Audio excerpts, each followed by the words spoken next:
The history of America has been littered with moments like the one that we're living through right now. After the assassination of Dr. Martin Luther King in 1968, after the officers were cleared in the beating of Rodney King, after the killing of Michael Brown in Ferguson, now after the police in Minnesota killed George Floyd. I want to bring in probably the person I think who's got as good a perspective as any on this. He's a good friend to the program, good friend to me. Mayo Bartlett, an attorney at the law offices of Mayo Bartlett PLLC. He's former chief of the Bias Crimes Unit at the Westchester County DA's office. And he's been involved in many high-profile racial justice cases, but he's been working on a case has a lot of parallels to this. A police officer killed an innocent black man. 2011, a Marine veteran, Ken Chamberlain, was killed in his own apartment by the police in White Plains, New York, after Chamberlain's medical alert necklace went off. There has been many back and forth, Mayo, over the years. There's even been movies made about this, documentaries. But there was a change today and a development in terms of justice for the Chamberlains.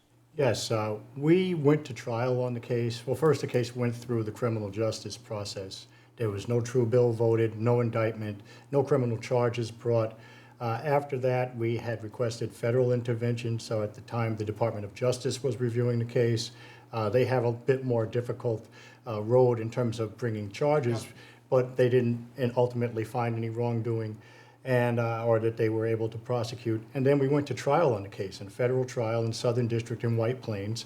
And after, I believe it had to be close to a 3-week-long trial, when we were actually in the process of even contemplating resolution of the case, we got a verdict in favor of the city of White Plains and the police officers. And we felt very strongly that was because we were precluded from getting into the real facts of the case. We were only able to tell them a tiny tip of the iceberg because of rulings from the court. And now we filed an appeal, and 2 years and 2 months later, we have a decision today regarding that appeal, and we've prevailed in that appeal.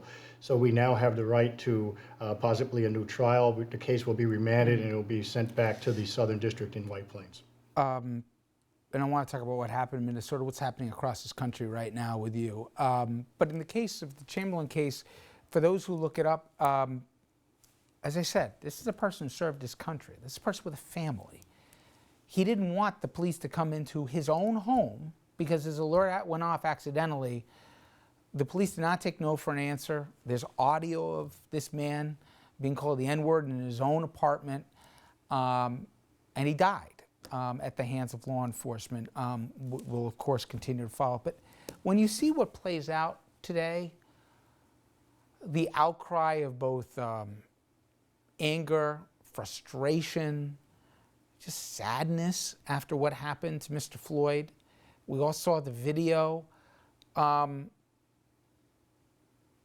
Are you hopeful that we've maybe finally turned a corner? The people have seen what you've seen for your professional life. You were a prosecutor, and now you're a defense attorney, so you've seen both sides of this. You've said to me yourself that you've been on the wrong side of this, where you were mistreated before people knew your role in law enforcement. You've got a young son. You've told me that where I don't have to teach my kids, have to talk with them about how to handle being pulled over, you did. How is this moment in American history, how do you reconcile it? I view this as an opportunity.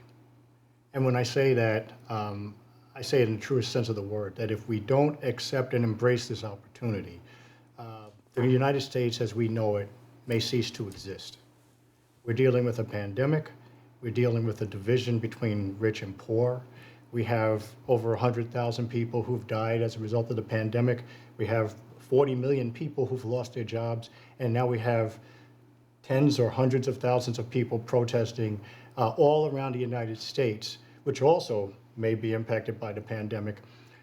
And it's not only because of a single incident, it's because people in each and every one of these cities have lived through their own tragedies involving their own police departments. Why this time, though? I mean, I went through my office, coincidentally cleaning out, and the amount of cases. Remember Darren Henry? Sure. The young kid. Absolutely. People don't remember this from around this country, but I mean, we can go through, you and I could name 20 of them. You know more of them than I'll ever forget. Why this one that triggered it? Well, I think that this one, first of all, when you look at Eric Garner, okay, Mr. Garner was a really big guy. Even though every image you ever saw of Mr. Garner was of him being seemed to be a really nice guy. You never saw any negative pictures of him.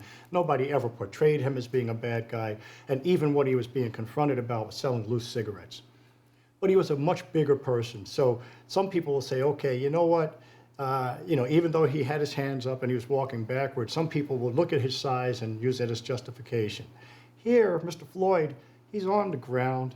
He's not resisting at all. Not that Mr. Garner did, but he's not moving at all. He's on the ground, and this officer is casually leaning on him. And the video footage for 9 minutes is just so astounding. And again, without the other cases, we might not really be where we are anyway, because it puts it in context. So people remember I Can't Breathe because of Mr. Garner. People remember Freddie Gray. They may or may not remember many of the other cases, but when he called out for his mother, for a lot of people, that was just the point where it was something they had never seen before. Sure. And then if you look at what the response was, the response on the part of the police department was to hope that there was going to be something there that justified the behavior. There was a hope that they were going to find drugs in the system. There was a hope that they were going to find that there was something that would, under other circumstances, justify the police doing what they did. And that hasn't materialized. But why are we even going down that path?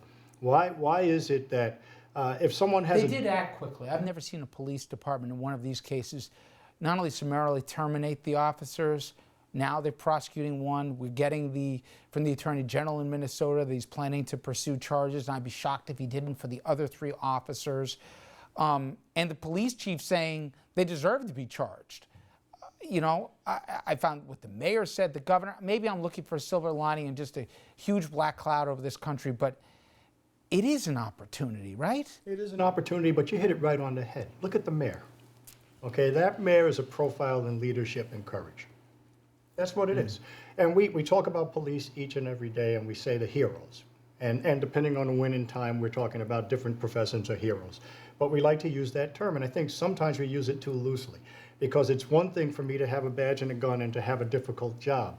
Before you label someone a hero, though, a true hero would have intervened and not allowed that death to happen. A true hero is not afraid of his fellow officers or her fellow officers. So too often, the concern becomes more one of what my department can do. And if you go back to Serpico, look, you see what happens. Let me show a live shot. This is Washington in front of the White House. The president is expected to give remarks tonight. I have no idea what he will say. Mayo's going to stay with me when we come back. We're going to talk about solutions. He spent his career here around the criminal justice system. He's got some ideas on what could change things going forward, more than just the protest. Stay with us.